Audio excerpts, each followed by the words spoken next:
ओम श्री गुरु बसवलिंगाय नमः. सर्वांना शरणो शरणार्थी. राष्ट्रीय बसव दल गडिंग्लजच्या वतीने श्रावण मासानिमित्त बसवज्योतीचा कार्यक्रम आज रोजी डॉक्टर प्रकाश आजरी यांच्या घरी घेण्यात आला. यामध्ये प्रथमतः ध्वजारोहण, त्यानंतर बसव प्रतिमा पूजन, मंत्रपठण, बसवचरित्र वाचन आणि प्रबोधन असा हा संयुक्त कार्यक्रम घेण्यात आला.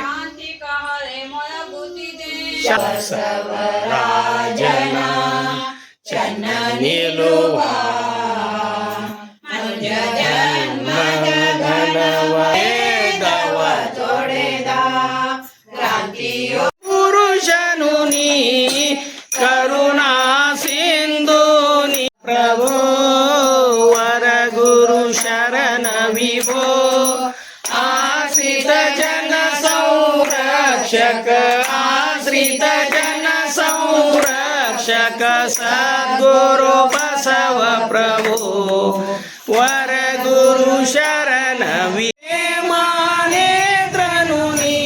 ಲಿಂಗಾಯನಮ್ಮ. ಇವತ್ತು ನಮ್ಮ ಮನೆಯಲ್ಲಿ ಬಸವ ಪೂಜೆಯನ್ನು ಶ್ರಾವಣ ಮಾಸ ಇರೋದ್ರಿಂದ ಇಟ್ಟುಕೊಂಡಿದ್ದೀವಿ. ಎಲ್ಲ ಶರಣರು ಶರಣಿಯರು ನಮ್ಮ ಮನೆಗೆ ದಯಮಾಡಿಸಿ ಬಸವ ಗುರುವಿನ ಪರಿಚಯವನ್ನು ಎಲ್ಲ ನಮ್ಮ ಧರ್ಮ ಧ್ವಜವನ್ನು ಎತ್ತರಕ್ಕೆ ಹಾರುವಂತೆ ಮಾಡಬೇಕೆಂಬುದೇ ಇದು ಉದ್ದೇಶ ಇರೋದರಿಂದ ಪ್ರತಿಯೊಂದು ಮನೆಯಲ್ಲೂ ಶ್ರಾವಣ ಮಾಸದಾಗ ಪೂಜಾ ಅವರು ಹಮ್ಮಿಕೊಂಡಿರುತ್ತಾರೆ. ಅದರಿಂದ ನಮಗೆ ಒಂದು ಮನಃಶಾಂತಿ ಸಿಗುತ್ತದೆ, ನಮ್ಮ ಧರ್ಮದ ಪ್ರಚಾರ ಆಗುತ್ತದೆ. ಏನು ಅಂಧಶ್ರದ್ಧಾ ಏನೂ ಇಲ್ಲ ಅದರಲ್ಲಿ. ಇದೇ ಮಾಡಬೇಕು ಅದೇ ಮಾಡಬೇಕಂತನೂ ಕೂಡ ಇಲ್ಲ. ಖರೆ ನಮ್ಮ ಧರ್ಮ ಏಕ್ದಮ್ ಈಸಿ ಧರ್ಮ. ನಮ್ಮ ಧರ್ಮದಾಗ ಹೊಲೆ ಇಲ್ಲ, ಏನಿಲ್ಲ, ಮೈಲ್ಗೆ ಇಲ್ಲ, ಏನೂ ಇದು ಇಲ್ಲ. ಅದೆಲ್ಲ ಎಷ್ಟು ಸರಳವಾದ ಈಸಿ ಧರ್ಮ ಇರೋದೇ ನಮ್ಮದು. ಒಂದು ಪ್ರದೇಶ ಕೂಡ ನಮ್ಮ ಬಸವಣ್ಣವ್ರದ್ದು ಮೂರ್ತಿಯನ್ನು ಸ್ಥಾಪಿಸಿ ಅಲ್ಲಿ ಕೂಡ ನಮ್ಮ ಧ್ವಜವನ್ನು ಎತ್ತರಕ್ಕೆ ಹಾರಿಸಿದ್ದಾರೆ. ಇದೇ ನಮ್ಮ ಹೆಮ್ಮೆ ಪಡುವ ನಮ್ಮ ಲಿಂಗಾಯತ ಧರ್ಮಗುರು ಆಗಿರುವರು ಬಸವಣ್ಣರಿಗೆ ಸಾಷ್ಟಾಂಗ ವಂದನೆಗಳು, ನಮಸ್ಕಾರಗಳು. ತಮ್ಮೆಲ್ಲರೂ ನಮ್ಮ ಧರ್ಮವನ್ನು ಆಚರಣೆಯಲ್ಲಿ ತರಬೇಕು, ಪ್ರಸಾರವನ್ನು ಮಾಡಬೇಕು.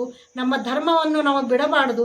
ದಿನವೆಂಗ ಊಟ ಮಾಡುತ್ತೇವೆ, ಅವರು ಧರ್ಮದ ಬಸವಣ್ಣವ್ರದ್ದು ಮುಖ್ಯ ಇದಂದರೆ ಕಾಯಕವೇ ಕೈಲಾಸ ಅಂತ ಅವ್ರ ವಚನಗಳು ಈಗ ಎಲ್ಲ ಭಾಷೆಗಳಲ್ಲೂ 14 ಭಾಷೆಗಳಲ್ಲೂ ಜತ್ತಿ ಅವರು ಅದನ್ನು ಬಿಡುಗಡೆ ಮಾಡಿದ್ದಾರೆ. ತಮ್ಮೆಲ್ಲರೂ ಅದನ್ನು ಯಾವುದೋ ಭಾಷೆಯಲ್ಲಿ ನೋಡಿ ಅದನ್ನು ಕಲಿತ್ಕೊಳ್ಳಬೇಕು ಅನ್ನೋದೇ ನಮ್ಮ ಉದ್ದೇಶ. ಎಲ್ಲರಿಗೂ